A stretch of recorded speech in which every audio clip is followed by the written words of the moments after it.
Imagine standing on the surface of Mars.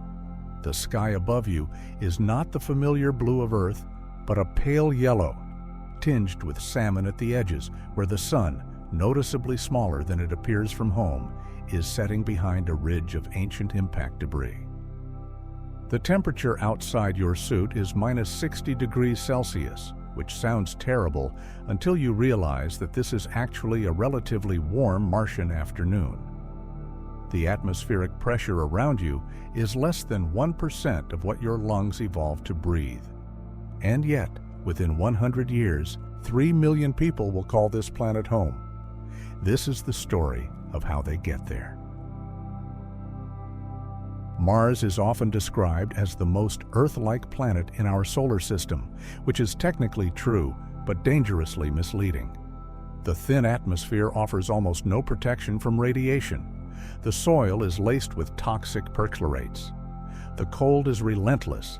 Everything that keeps you alive must be manufactured, maintained, and defended against a world that is trying, in its passive way, to kill you. But before any humans take this journey, uncrewed Starship missions will travel to Mars, transporting essential building materials and Optimus humanoid robots, AI-driven machines capable of learning, adapting, and working autonomously that will construct the first habitats for the coming astronauts and begin exploring the Martian surface.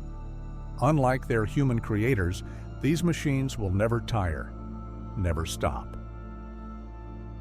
The machines will work alone for years.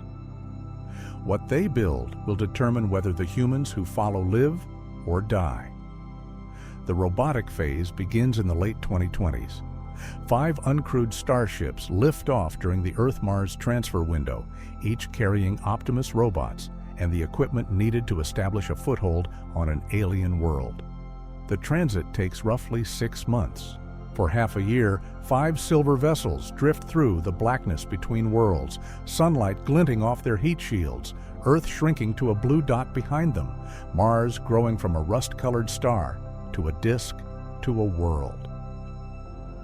They carry no passengers, only the machines that will prepare the way. Upon arrival, the spacecraft perform powered descents through the thin Martian atmosphere, relying on heat shields and retropropulsion to land intact on the flat northern plains of Arcadia Planitia, a vast volcanic expanse chosen for one critical reason.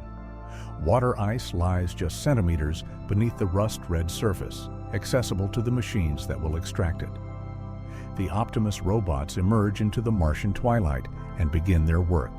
They assemble pressurized dome modules, deploy solar arrays, and activate systems designed to extract water from the shallow subsurface ice and oxygen from the carbon dioxide atmosphere. When dust storms reduce solar power, they enter low power mode and wait. They are patient in a way humans cannot be. But machines alone cannot build a civilization. By the time the first human mission arrives in the early 2030s, the robots have prepared a functioning outpost. The colonists move into habitats the Optimus robots constructed, activate systems the robots have been maintaining, and begin the work of turning an outpost into a settlement. The robots work alongside them now, tireless partners who handle the most dangerous tasks, venturing outside during dust storms to clear solar panels, performing repairs in areas with high radiation, hauling materials across terrain too rough for human traversal. For now, everything works. In year 3, Louise Hamilton, a geological surveyor, steps outside for a routine sample collection. She had done everything right, followed every protocol, checked every seal. But a microfracture in her suit, invisible to the naked eye, gives way. She dies within 3 minutes. Mars is unforgiving. Launch windows to Mars open approximately every 26 months when the orbital positions of Earth and Mars align favorably. Each window brings reinforcements, more people, more cargo, more robots, more hope. By year 10, with fleets of 10 to 20 ships arriving each window, the population approaches 5,000 humans, and the ratio of robots to humans has stabilized at roughly 1-to-1. This partnership between human ingenuity and robotic labor transforms what is possible. Tasks that might have taken decades to do are completed in years. The colony expands not at the pace of human endurance, but at the pace of tireless machines guided by human vision and ambition. 15 years in, something shifts. The colony has proven the core technologies work. Water extraction from subsurface ice operates continuously, producing thousands of liters per day. Oxygen generation runs reliably. The first greenhouses have been operational for years, and their output is expanding. Now, vast pressurized domes rise from the landscape, agricultural complexes covering hectares of terrain.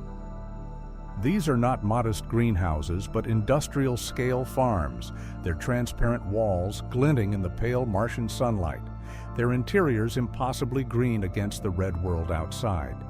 Potatoes, soybeans, wheat, vegetables, fruit trees in the largest domes. The colonists begin to speak of Arcadia not as an outpost, but as a breadbasket, the agricultural heartland of a new world.